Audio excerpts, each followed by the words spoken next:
Well, it was such a shock, really, I think, when I had a baby. You know, I just didn't expect, you know, what it was going to be like, because, you know, I had no babies in the family at all. It was just such a shock, you know, and I just didn't know a thing about babies.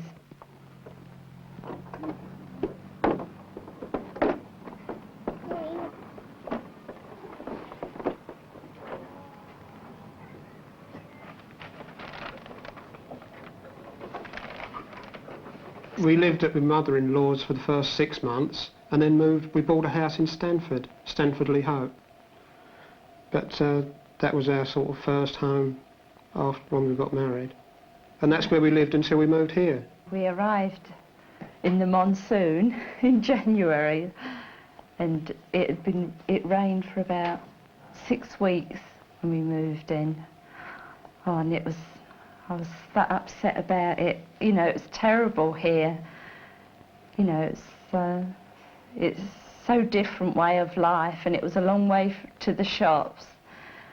You know, whereas before I used to, well, I could literally leave the children in while, say, a 5-minute television programme was on, if it was raining, and nip across to the supermarket.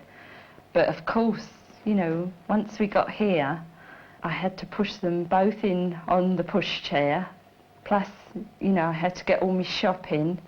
And like I said, it rained every day, and I used to come home thoroughly, I don't know, cheesed off, soaked to the skin, you know. To me, the worst was over once we moved. It was the period of working and living down here and still living back in Essex, you know. That was the worst part for me. I was home and dry, really, once we, you know, moved here. I was away with it all.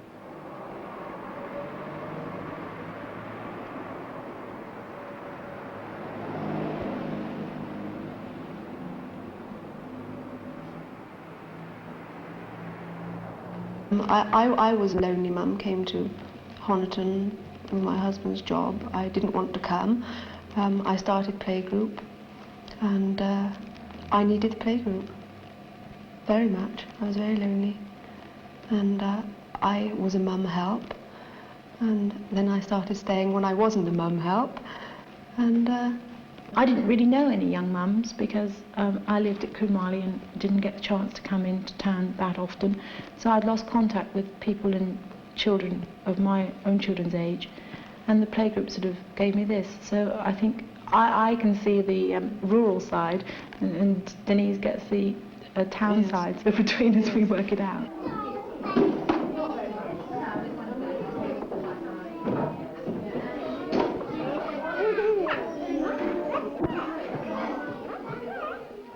Oh, I really enjoy it at the playgroup with the children, you know. I think young children, they take to you, young children, ever so quick, don't they? You know, they'll come up and talk to you straight away. Clever, aren't you? His hat? What sort of hat? You know, I do lots of things up there with them, paintings, and it's interesting to see children, how their minds work. You can easily get into it with, you know, I suppose it's the age group they're at.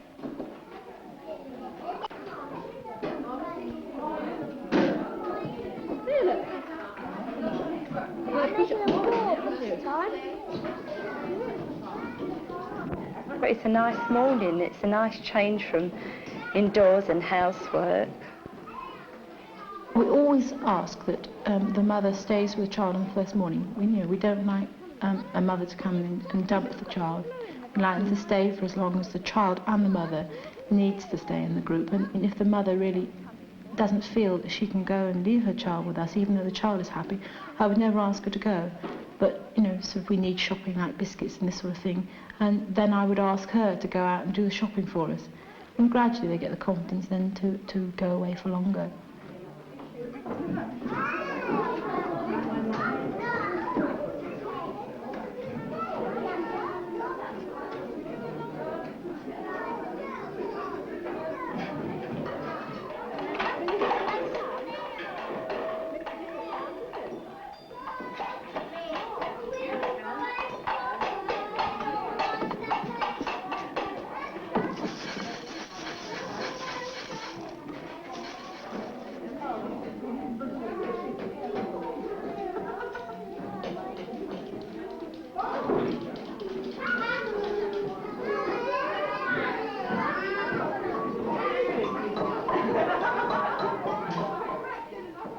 She's only just now becoming involved with, you know... Today was the first time she painted. She's still doing things that she feels safe with, things that she's seen before at home. You know, she's not risking getting herself dirty or wet yet. She hasn't got enough confidence for that.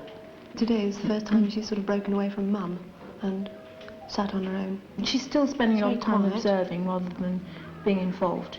She's finding her way around the group by watching what the others do.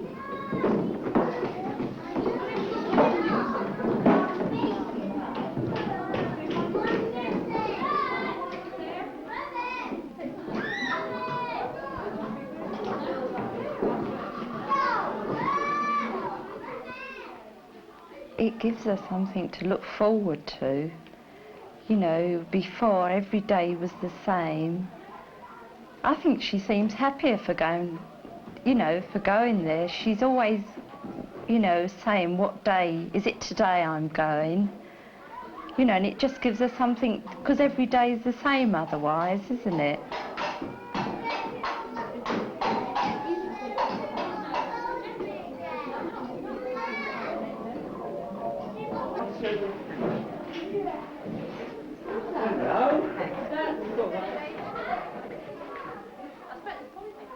I've talked to some mothers, but not a lot really, because I haven't been there a lot.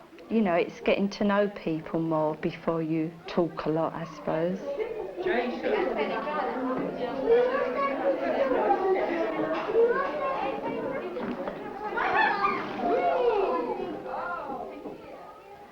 It's true, I'm not a bit shy, you know, with the children, because I like children, and I like reading them stories. Cameron doesn't have milk though, does he? He keeps water, doesn't he, in his hump? We try and arrange the book corner so that it's a private and a secluded area for a child that is uncertain. But it also works the same way for a mother, you see. She can go and sit in the book corner, hide behind the bookcase, and they're happy there, and they know that the child needs help, so therefore it gives them confidence to help that child. He's coming, he's coming, he's coming. We find a lot of our fathers, if they get a morning off or for some reason, they'll come in, and most of them are better than, you know, some of the mums. A lot of parents, when they move into new housing estates, really don't know anybody, and they haven't got babysitters, and they're very, very tired. And playgroup is somewhere where they can go, and where they're offered friendship quite freely, because they've got common ground with all the other people in their child. And I think if they can talk to each other, they can see that if their child perhaps doesn't do something that somebody else's does, they'll see that there are other children the same as theirs, and that there's nothing to worry about. The mother is as important, or more important sometimes, than the child, because if the mother is happy, the child will be. I think it gives them a much more relaxed atmosphere with their children when they see them playing with other children of their own age. Well, I really became involved in playgroups because after having two small children, I discovered that through 8 years I'd been totally overshadowed by a successful husband, and I wanted to find a way to develop myself. And so I became involved in playgroups, and just after that involvement we moved to Honiton, where there was a great need for a playgroup. And so I leapt in the deep end and advertised and asked for mothers to come who would be interested, and we had a meeting, and this is how the playgroup began. It developed very rapidly. There needed to be quite a lot of discussion with many people in the town, because they knew nothing about playgroups. In fact, it was said at one time they thought we were going to have 20 children here reading books all morning, sitting in a ring and doing nothing else at all. Can you see him? And we're going to see, because Jamie's used to feeding so, and we're going to ask Jamie to give him those bottles. Will you give? Shall I start him off, Jamie? Where do you want to? Here you are. Now, when he starts to drink, you'll back at there. Oh! Did you see? Can you see? Do you think he'll drink all that milk? Look at its tail. Shh. Sit very, very, very quietly and listen to the noise it makes. Oh! Oh! The mothers were marvellous. They came and involved themselves. And it came to a point when, if I was away, Janet and then Denise followed, they could run the playgroup equally as well as I did. And I tried to persuade them that this was the time that I should withdraw. To start with, they said no, no, not for anything. They weren't ready, they felt. And so in the end, it took quite a lot, actually, because they said, oh, it'll fall, it'll all crumble. And I had to say, no, it won't. And so eventually I had to just leave, literally, say I'm going on such and such a date. And I would like you to take it over. And so they did. I get a tremendous amount out of it personally. Yes, I do. Obviously Yes. not financially, but just rewarding, you know, Yes. seeing a child come into the group very tentative and gradually gaining confidence. It's a super experience, really. Yes.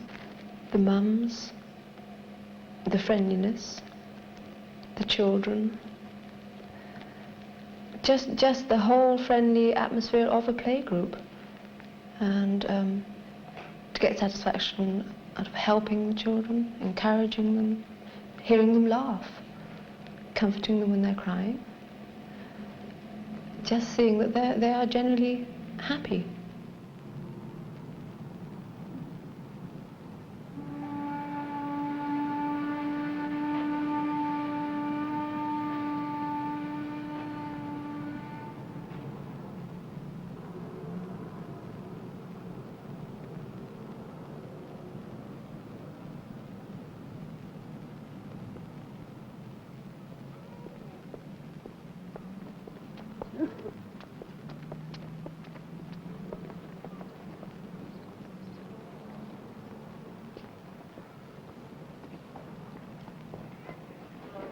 Alright, mate. How are you? Rob. It's alright. Come on, James. Come on.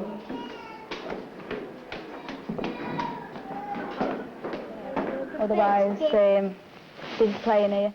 The only time Gerald, he can, you know, get off steam is when he goes to play school. Otherwise, he's, if he didn't go... It's very bad for children, really, you know, in this neighbourhood, like.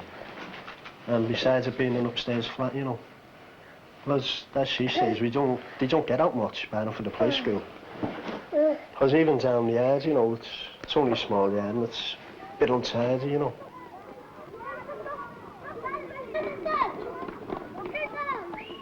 Like, when I was little, you know, we used to put us out in the garden, 8 o'clock in the morning, we get that fresh air. But it's here, you can't do that. You can't really play around here, you know. Really, it's dirty, it's full of dog muck and potholes, you know, where the kids have just dug. Well, there's nothing Clean for the space kids. for them. This is why there's so much vandalism. There is nothing, because they're all in gangs. They all follow everyone. I think Gerald's better if you're not associating with them. I'd rather bring him up my way, not like them, you know. On the whole, like, he doesn't get out much, unless we bring him out. There's got a park up the road, so we usually bring him there, don't we? If I did stay in, if it was raining, I stayed in.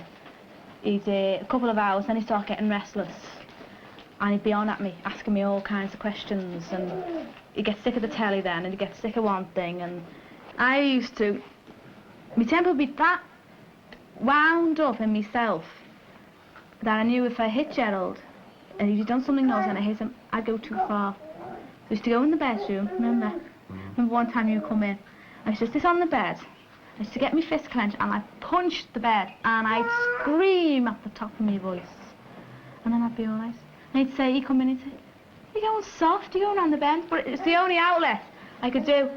I've even gone to the point, and I haven't told you this bit, where our Gerald's bedroom door, and it's got me that wound up, I've opened the door and I've shut it and opened it and shut it and opened it about 10 times, and I've really banged it and the frame's edging out, and I have to get the hammer and knock it in. I've never told you that. I used to say to you, what's all the chalk on the floor for? And I'd be getting them off and mopping it up, you know. Otherwise, I'd go up my mind. With Gerald, the way, you know. But I can understand mothers, the way they get so het up that they hate the children. I've many a time pulled my hair out. I know one thing I used to do, if I really felt depressed, all them biscuits, I felt so depressed, I get a bath, wash my hair, put nice clean clothes on, and just stand on the veranda and that's all, and I'd feel better that way. Well, in play school, you can get everything off your chest. And, you know, Gerald, if he wasn't, when he's not a play, he wants your attention all the time. Like if any friends of ours would come up with their children, he'd take a long time to mix with them. You know, He if they found were it here very for a few difficult hours. to associate with children. And where he wouldn't know how to play with them, would he? You know, he's... But he mixes with them more now since he's been going to play school. gosh, More my easy, you know. yeah. He's quieting down. At first he wouldn't do anything at play school, and he'd go his own way.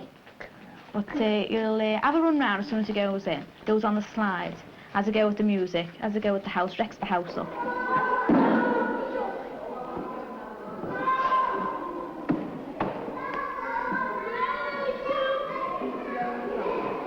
And there's no time.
It's an absolute must, I think, on this estate, or any estate, where children are confined to the likes of flats.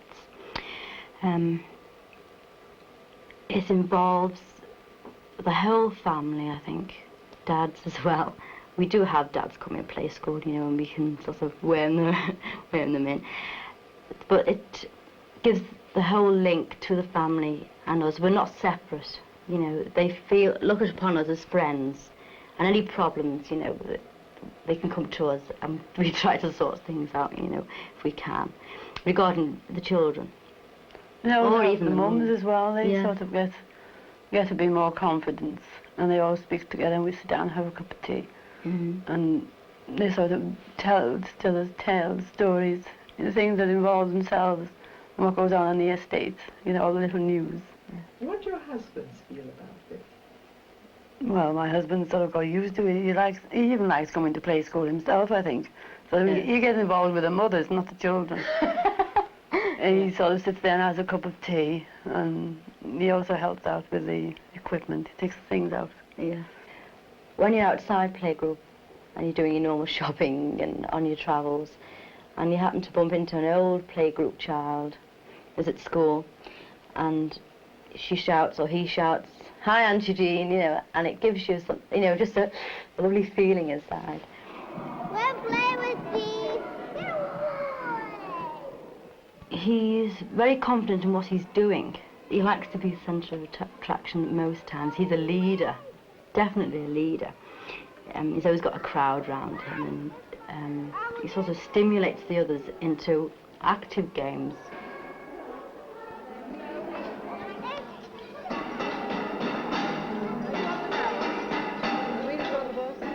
I want a quiet one. Right for a bully. All right, sit down, forward. Along came John with the candy.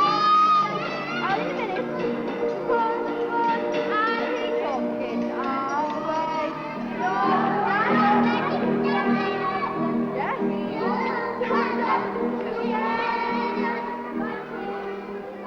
He soon gets bored. You know, it doesn't matter what, he'll whip away, run right elsewhere, find something else of interest. And he'll, in fact, sometimes he's a bit difficult with other children. He'll take something off another child, which isn't fair. We've got to try and, you know, stop him interfering with other children's play. He doesn't realise that, you know, he is doing so. He just wants to join in and then just leaves everything flat and runs off again.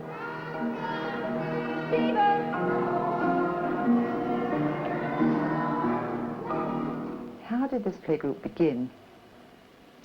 Well, we'd been asked to go and talk to mothers on a large new estate on the outskirts of Bootle because they very much wanted a playgroup.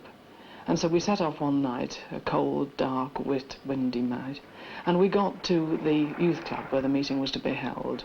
And the youth club was known as sort of Fort Knox because it had to be very heavily barricaded to protect itself in the midst of a rather alien estate.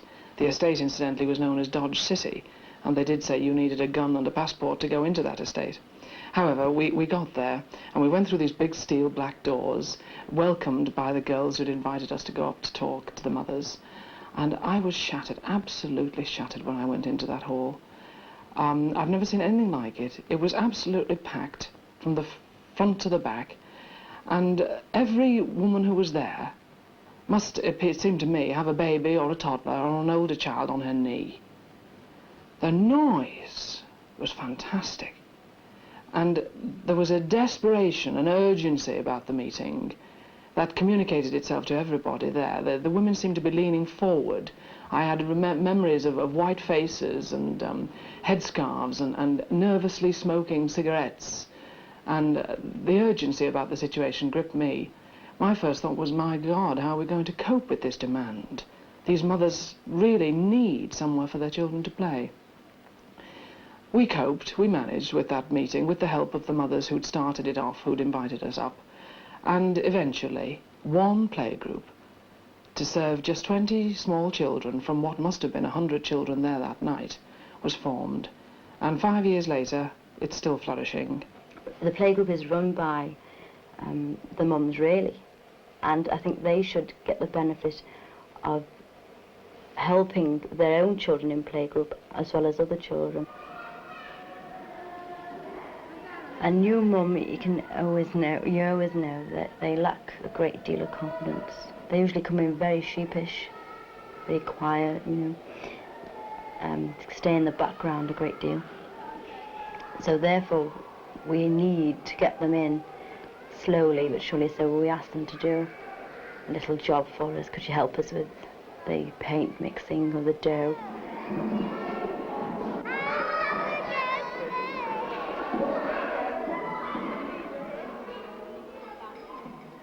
I've realised that things, the simplest of things around you every day can be used. And of course, this is where I get the mums involved again. I can get them to collect cardboard rolls and boxes and egg cartons and they do take ideas out of playgroup to home. The likes of dough. Now, I don't know how many recipes I've given out just for ordinary flour and water.